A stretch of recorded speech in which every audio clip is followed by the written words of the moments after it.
Hi guys, how you doing? My name is Crystal. I'm wet because I've been doing some washing. My washing machine has been broken for ages and I won't get another one. I've had two washing machines. One was brand new.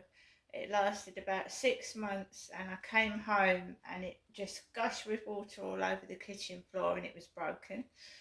I got a washing machine when I came to this flat. The same thing, lasted about 6 months. Then I went out, came back, put the load on, and it was gushing water all over the floor. So I am wet because I'm hand washing in the sink right now. And it's not because I couldn't afford a washing machine. I could rent one. There's nothing wrong with that. It's just I'm not prepared to pay out for it to happen again. I'd rather hand wash in the sink. There's only me. I haven't got a family to wash for. So Alexa, what's the time, please? The time is 1:09 p.m.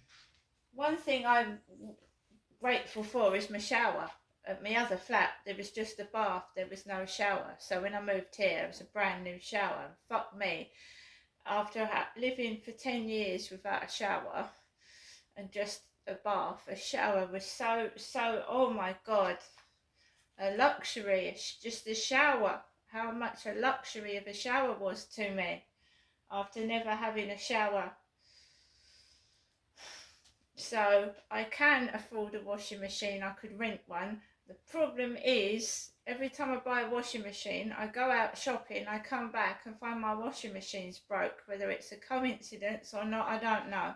I am just not prepared to pay out for an expensive item like a washing machine and have it break again. It's completely broken. It can't be mended. It's just staying in my cupboard. It needs to get thrown out, basically.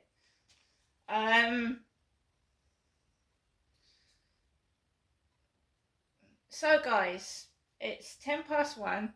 I'm at home on my own.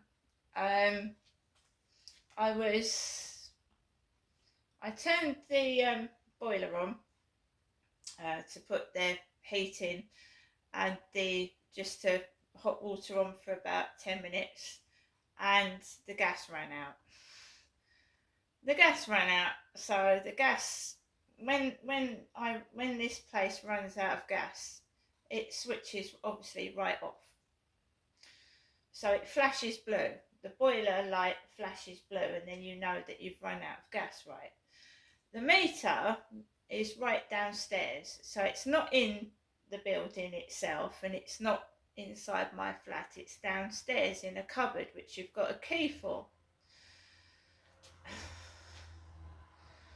And I went downstairs and I have a gas card.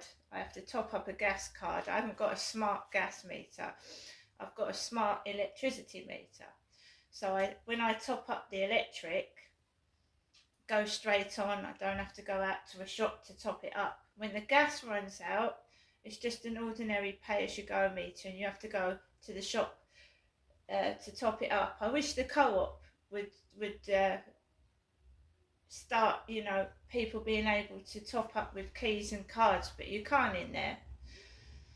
So I have to go out to town to top up my gas, right? That's a delivery guy with his stereo on outside the building. So went downstairs, walked into the gas cupboard, immediately smelled gas. It's like being stuck in a room with smelly gas on. I started to feel like lightheaded and tired. So I stood in the gas meter, put my card in, and it comes up with emergency credit 000. So I added emergency credit. So I've got gas at least for over the weekend. And should it smell of gas in a gas cupboard? Well, I suppose it should. It just absolutely stank of gas. It really, really did smell potent of gas. I mean, I don't know how many gas meters are in there, but it stinks of gas. came out of the gas cupboard, came into the flat, and I just felt all floaty. But my emergency credit's on, and at some point I've obviously got to top it up. I mean, it's lasted a bloody long time, to be fair, because I didn't use much over the summer period and it's been quite hot, so it's only just run out, so no problem. I popped into the hallway to see if there was any post in the post box. There isn't any post. There's a parcel for David.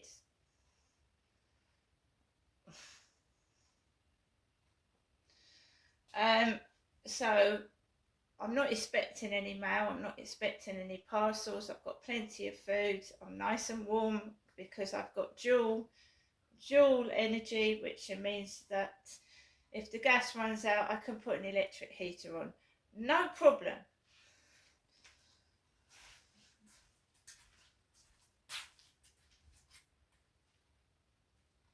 I have had no messages since yesterday evening. My mother has called, she called about an hour ago, my mother did, and I'm just keeping myself to myself. As you know, I came back from my mum's the last time I went up there, and my cat's been stolen. My ginger cat's been stolen not long after I've come back from my mum's. The last time I came back from my mum's, a few times before that, something happened to my tortoiseshell cat. So I'm not going up there for the time being. And it sounds like my mother's reading from a script as well. She's you know, and all these things leading up to when I go up to my mum's. Jennifer is my mother. My mum.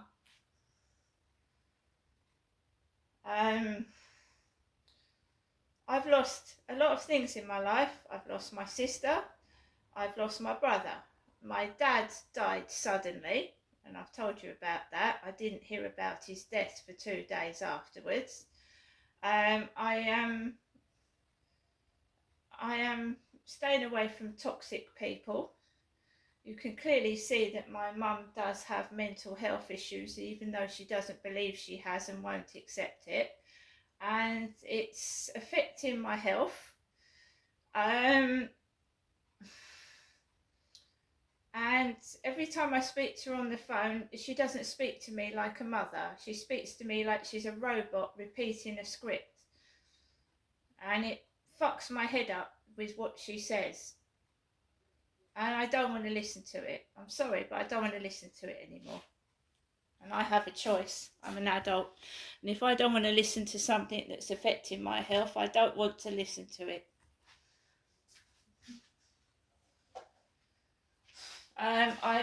I'm going on to a website daily to see if I can get out of here. And I won't be telling my mother where I'm moving to. No, I'll ring her and I'll talk to her, but I'm not telling her where I'm going.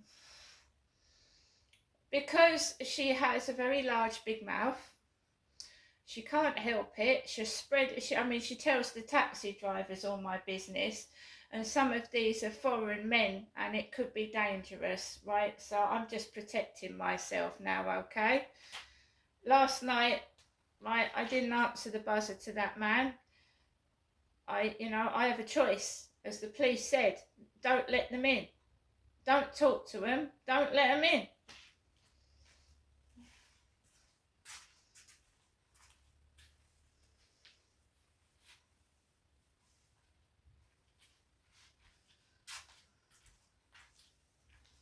It's definitely stemming from my mum, because when I came down from Gloucestershire, she was hiding the phone in her handbag and the doorbell and keeping me away from everybody. So it's definitely stemming from there. Stemming from there. And my name is Crystal, and I'm a female, and I don't have to keep saying that and repeating it over and over again, really, do I? Someone is just trying to make out I'm someone else to cover up some shit. I have never ever driven a bus. I am a woman. I was married in 1987 to a man.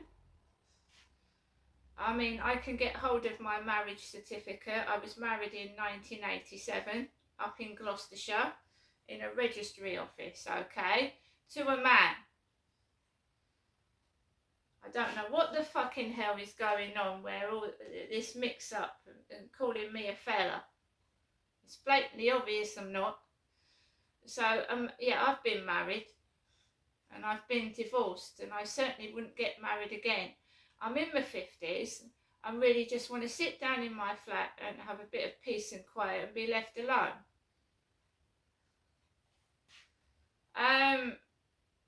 I feel like my every move is being watched, whether I take a piss, fart, burp, look outside the window or do anything. So when people complain about me and my camera, they shouldn't be interfering in my business, should they?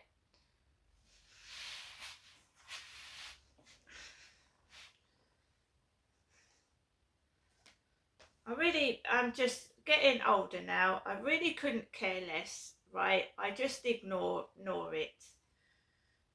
Making my life so fucking miserable. They think I'm going to lose my temper and rip up buses and cars and throw my toys out the pram.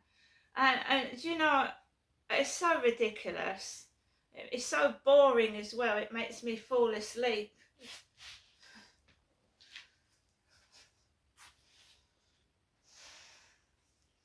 No post, which we didn't expect any post today anyway. I had a delivery yesterday.